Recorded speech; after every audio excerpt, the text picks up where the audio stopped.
Que el Señor Jesús les bendiga.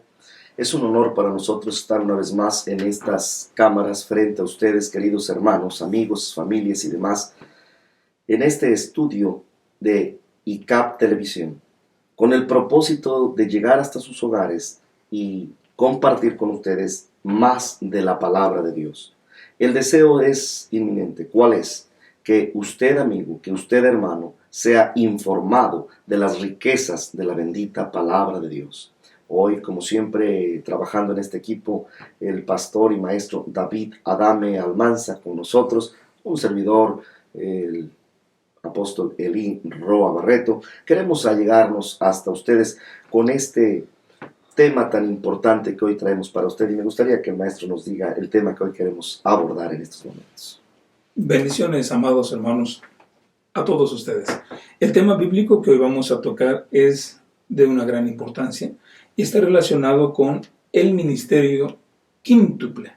Queremos hablar sobre esta área de servicio que Dios ha declarado sobre su iglesia, pero a la vez relacionada con su antítesis.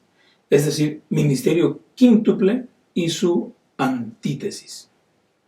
Parece un tanto irónico creer que exista la antítesis, pero acordémonos que siempre la imitación, el ataque del adversario se ha presentado ante lo divino.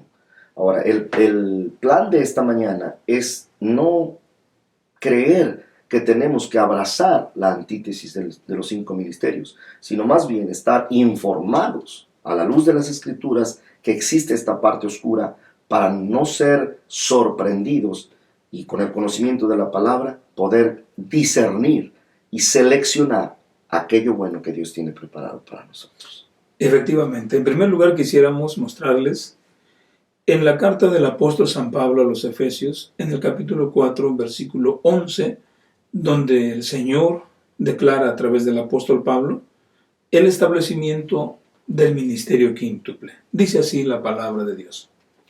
Y él mismo constituyó a unos apóstoles, a otros profetas, a otros evangelistas, a otros pastores y maestros. Estos 5 ministerios fueron establecidos, constituidos por Dios.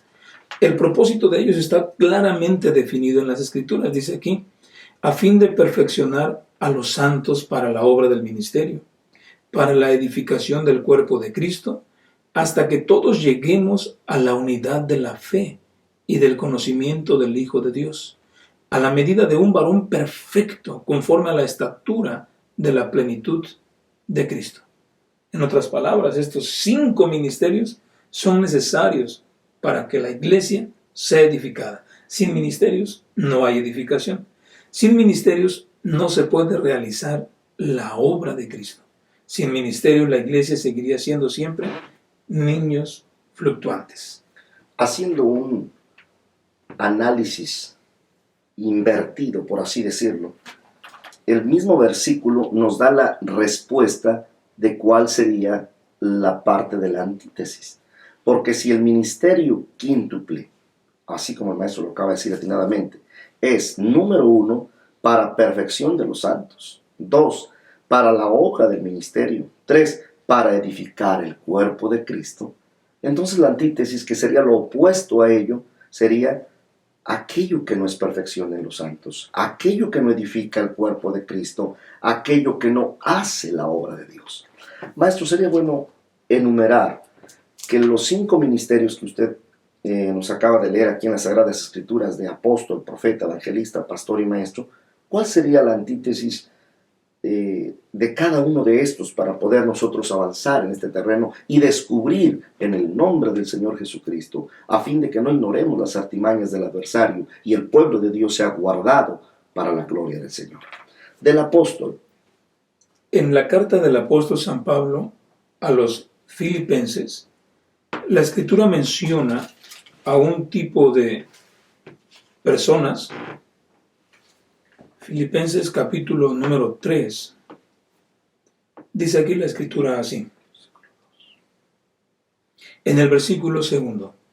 Guardaos de los perros, guardaos de los malos obreros y guardaos de los mutiladores del cuerpo. En este versículo se nos habla de 3 ministerios deformados, 3 tipos de personas que ejercen una acción contraria a los ministerios que Dios ha establecido. Dice aquí la Escritura, y en este caso corresponde el inciso 3, los mutiladores del cuerpo. Hablar del ministerio apostólico son aquellos que edifican el cuerpo, que establecen iglesias, que establecen doctrina. Sin embargo, ellos tienen un tipo de personas en contra, hacen lo opuesto, y la Biblia les llama mutiladores del cuerpo. Los que cortan. Sí, maestro. La palabra mutilador es lo mismo que el que está deteriorando con cortes distintos el cuerpo de Cristo. Nos damos cuenta que los susodichos apóstoles, y no es que no creamos en ese ministerio, el tal en lo genuino de las Escrituras, como un don ministerial dado por el mismo Dios, creemos que existe, creemos que es, hay realidad en ello. Pero este apóstol, el verdadero apóstol de Jesucristo, lo explicábamos en un estudio anterior, le invitamos a que siga visitando nuestra página de CAP Televisión. Hablábamos de que el ministerio apostólico tiene la capacidad, número 1, de establecer una sana doctrina y a la vez el cuerpo de Cristo para bendición, para bien, sin idea sectarista, sin una mentalidad legalista en religiosidad, sino con una visión de carácter salvación en la misma humanidad, pero que establece la iglesia con una sana doctrina. Ok. ¿Quién es entonces el mutilador?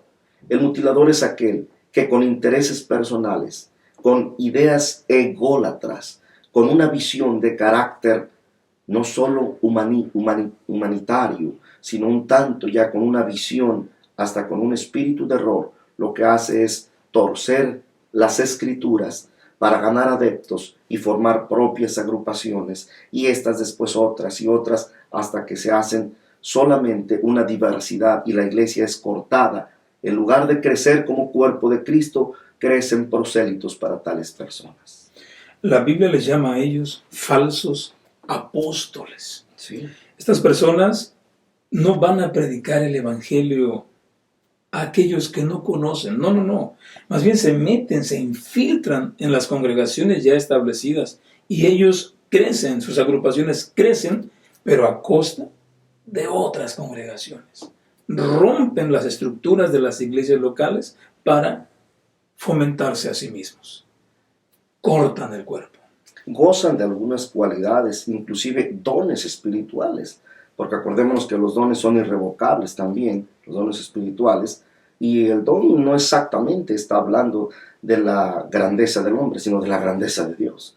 En este caso, los apóstoles que caen en esta antítesis de ser mutiladores del cuerpo son aquellos que abusan de su autoridad que Dios les legó, que Dios entregó en sus manos, y empiezan a cobrar intereses de carácter humano hasta pensarse ellos a ser los protagonistas, se vuelven el centro de las mismas iglesias.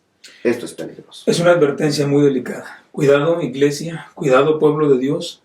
Pareciera que hay una plaga de falsos apóstoles. Muchos que ni siquiera fueron establecidos por Dios se autonombraron y se les identifica. ¿Por qué?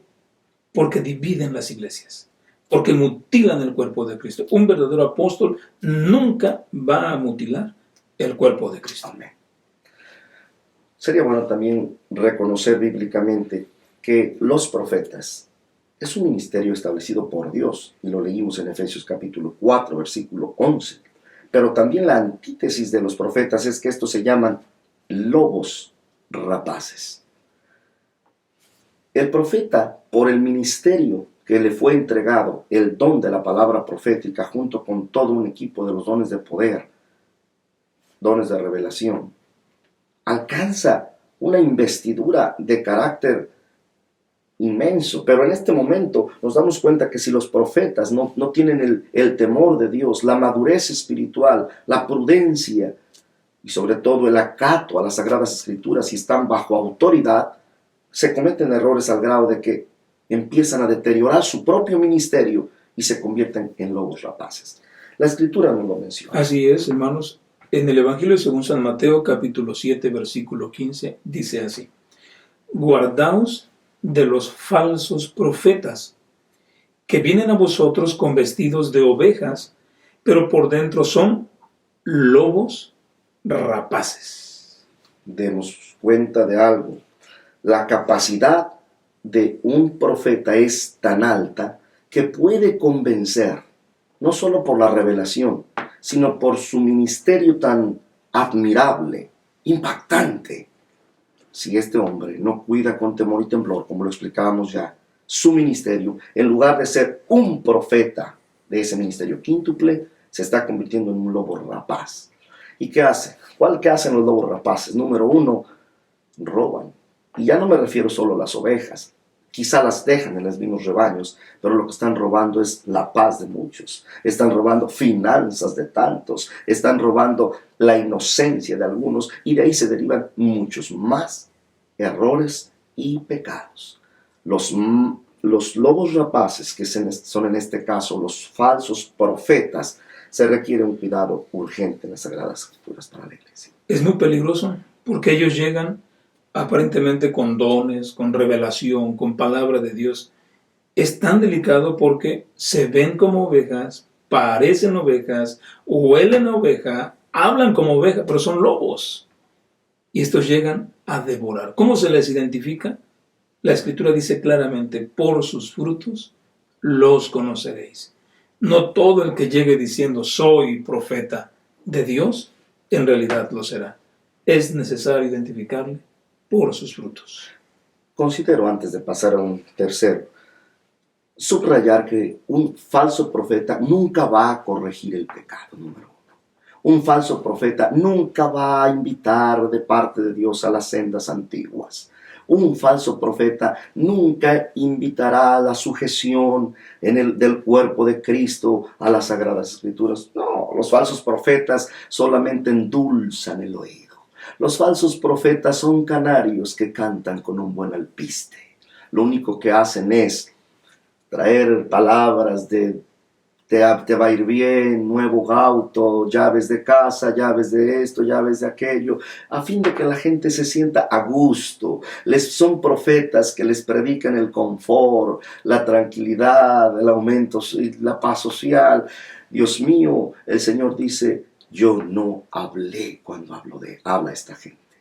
El verdadero profeta del Señor es aquel que, usado de Dios, nos va a llevar para poder entrar en la senda que el Señor ha querido que marchemos.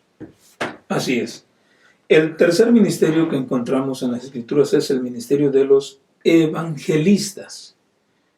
Tomando una vez más el pasaje de Filipenses 3:2, aquí la Biblia les menciona como malos obreros. La antítesis de un evangelista son los malos obreros. Efectivamente, si nos damos cuenta, así como la sangre en el cuerpo, el evangelista está esparcido, hoy aquí, mañana allá. Los evangelistas viajan, se reconocen, están en todo el cuerpo de Cristo. Es admirable cuando un evangelista realmente es un buen evangelista, pero cuando un evangelista pierde la visión, cuando un evangelista deja de entender a qué fue llamado, desafortunadamente se convierte en un mal obrero, según la escritura que acabamos de leer en Filipenses 3:2. Y una de las características es que ya no son evangelistas, perdónenme, evangelistas. ¿Por qué? Porque se interesan en cuánto pueden ganar, en cuánto hacen un tanto de programas, pero no espirituales, sino económicos. Sus intereses ya son el avance monetario y buscan cómo exprimir a esas ovejas, al grado de que las llaman hasta por cantidad, las hacen firmar pactos, las hacen, Dios mío, ya no interesa la salvación de la gente en los susodichos evangelistas. Les interesa cuánto se les va a dar por noche. Pregunto yo si se levantara aquel evangelista llamado Juan el Bautista. ¿Cuánto cobraba Juan por predicar en las riberas del Jordán? Yo me pregunto. ¿Y qué digo Juan, el evangelista que ha sido insuperable en todos los tiempos, Jesús de Nazaret? ¿Cuál precio paga por llevar el mensaje, el verdadero y santo mensaje, las buenas nuevas? Por eso está dicho, cuán hermosos son los pies del que publica la paz, del que anuncia, del que lleva buenas nuevas. La tarea del verdadero evangelista es llevar no solo un vaso de agua fría, no solo una ayuda humanitaria, sino llevar el glorioso y bendito mensaje de la salvación que es Jesucristo. Pero el mal obrero, o sea, el evangelista en su antítesis, es aquel que definitivamente no busca intereses espirituales. Busca fama, busca gloria, busca finanzas. ¡Qué peligro! Lamentable. Sin embargo, el tiempo es corto y queremos aprovechar para hablar acerca del ministerio número 4 en la lista, y se refiere aquí la Biblia a los pastores. ¡Qué noble ministerio! ¡Qué gran ministerio es el ministerio pastoral!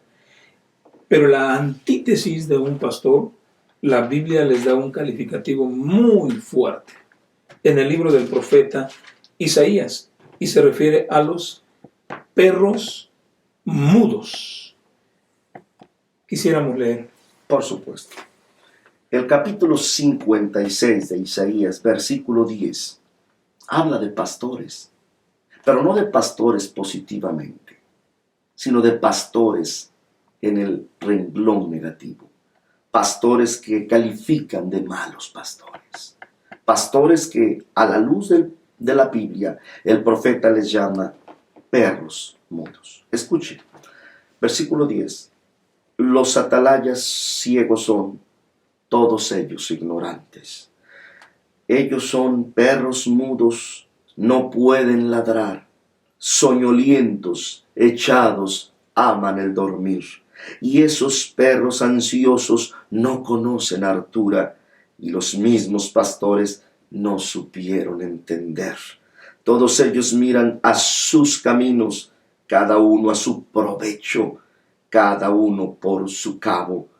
Venid, dice, tomaré vino, embriaguémonos de sidra, y será el día de mañana como este, o mucho más excelente. Qué triste expresión que esta palabra bíblica de Isaías profeta se esté haciendo realidad en muchísimos que, habiendo sido llamados. Yo quiero aclarar, maestro, que la antítesis no es que haya sido desde el inicio. La antítesis no es que alguien nació para ser un malo, no. Muchos iniciaron siendo buenos pastores, buenos profetas, buenos evangelistas. En el lapso del camino, en el devenir de los tiempos, suceden dificultades, malas compañías, malas influencias. Y acordémonos que las malas conversaciones corrompen las buenas costumbres. Luego entonces, ¿cuántos, habiendo iniciado una buena carrera, no terminan esa buena carrera? San Pablo, terminando su carrera, decía: he acabado la buena batalla. Entonces hablo de que un pastor a lo mejor es exactamente el hombre que inició bien. Quizá egresó de algún instituto bíblico con dignidad y respeto, llamado, impuesto para ser establecido por Dios. Pero si no cuida su pastorado, la antítesis nos dice que puede llegar a ser un perro. El calificativo es muy fuerte. Tal vez alguien diga, oiga, eso es una ofensa. Sin embargo, la palabra es muy precisa en este caso. Los malos pastores son comparados con perros mudos, que no pueden ladrar. ¿Qué quiere decir esto? Líderes que tal vez Dios sí levantó, pero que sin embargo se han dejado llevar y ahora por intereses, por negligencia, por pereza, Finanzas, recursos económicos, no están cumpliendo su deber. Más adelante vamos a tocar un punto en la siguiente grabación respecto a este ministerio pastoral específicamente. Pero oiga, estos perros mudos son aquellos que curan la herida del pueblo livianamente. Ven el pecado, ven la herida en la persona, pero le dicen, todo está bien, échale ganas, esfuérzate. Y dejan la infección, dejan el pecado, dejan la herida en la persona. Esto se infecta, las almas se pierden, pero a ellos tal vez solo les interesa lo que pueden sacar de esa persona. Un diezmo, algún beneficio material, moral, respaldo, servicio, no sabemos. Pero el vendar la herida livianamente es la característica de un perro mudo, de un mal pastor que no sabe ladrar, dice aquí la Biblia.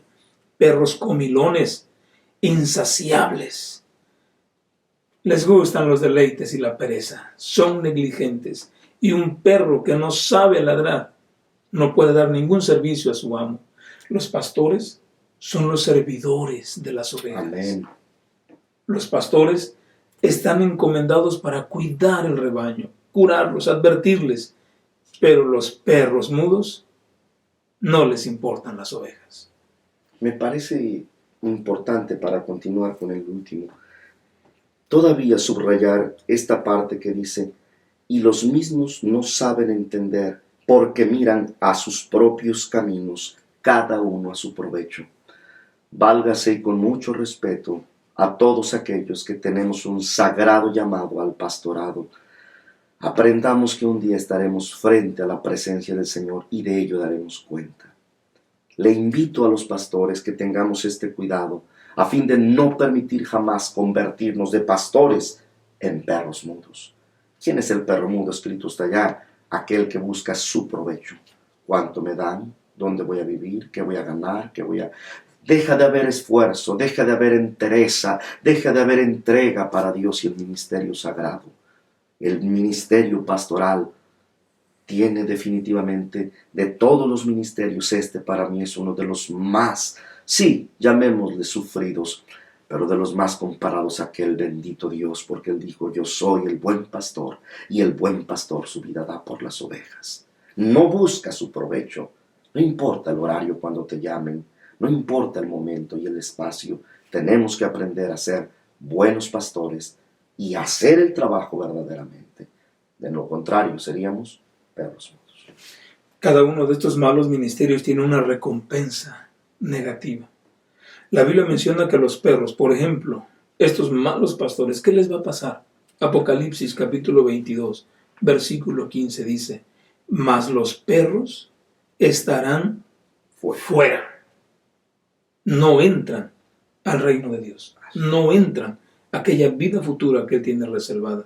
Qué grave es que un pastor se convierta, se transforme en un perro mudo. En cambio, si fuera conservador de aquel principio bíblico de ser un buen pastor, escrito está por el apóstol Pedro: y cuando aparezca el príncipe de los pastores, aleluya, recibiréis la corona incorruptible de gloria. Amén. El número 5, maestro, es exactamente... La Biblia menciona a los maestros. Este ministerio es el número 5 y es una bendición que haya maestros auténticos, genuinos, pero como los anteriores también tienen su antítesis. Y para los maestros su antítesis es los fariseos arrogantes. Sería todo un tema de horas hablar sobre la arrogancia de los fariseos del Antiguo Testamento y del Nuevo. Dios mío, sin embargo nos damos cuenta cómo los maestros por ministerio, si no cuidan ese detalle, ya que el maestro tiene como un águila la altura de su enseñanza doctrinal, la visión y la capacidad.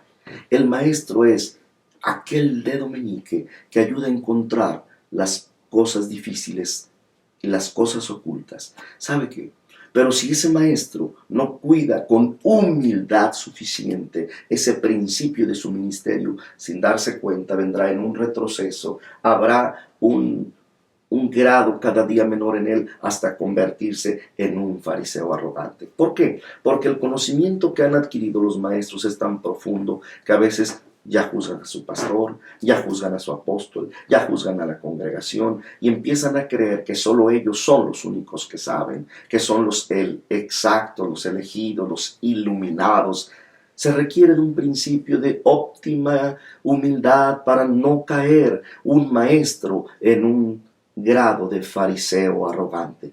El capítulo 23 de San Mateo, todo, yo no diría un versículo, todo tiene una enseñanza relacionada al cuidado de los fariseos arrogantes, al cuidado de una actitud de esta naturaleza de volverse pavos y creídos personas que dejan el principio que Jesús dijo en San Mateo 11:28. El Señor habla de que aprendamos de Él, que es manso y humilde de corazón. Adelante. Así es, hermanos. Los fariseos cayeron en una situación tal que ellos sentían que estaban aparte de la doctrina. Era tanto su conocimiento que ellos sentían que los mandamientos no eran aplicables a ellos, que ellos estaban exentos a cumplirlos, a guardarlos, ponían cargas a los demás. Eran dados a inclusive pequeñas sutilezas, enfatizarlas y cargar al pueblo, pero ellos ni con un dedo querían mover esas cargas. Qué importante es que aquellos que han sido llamados a este hermoso ministerio de la enseñanza, de la maestría en la Biblia, conserven esa humildad y siempre digan: siervo inútil soy, no hago más que lo que es mi deber. Quiero finalizar invitando a todos los que tenemos un llamado ministerial, llámese apóstol, profeta, evangelista, pastor o maestro, a que nunca permitamos caer en la parte opuesta de lo que es nuestro verdadero y genuino llamamiento. Y a la iglesia en general, a que tenga la capacidad, le invito, de discernir cuando un mutilador, lobo rapaz, mal obrero, perro mudo o fariseo arrogante le quiere llegar a su vida. Cuídate, iglesia. Es tiempo no solo de cuidarnos en derredor, es tiempo de cuidarnos en oración. Oremos en la iglesia cristiana para que nunca el adversario venga con este tipo de personas que bien pudieron ser bendición y se convierten en lo contrario. Considero que es básico en el cuerpo de Cristo. Que sea bendición para ustedes esta palabra. Dios les bendiga. Bueno, hasta pronto. Amén.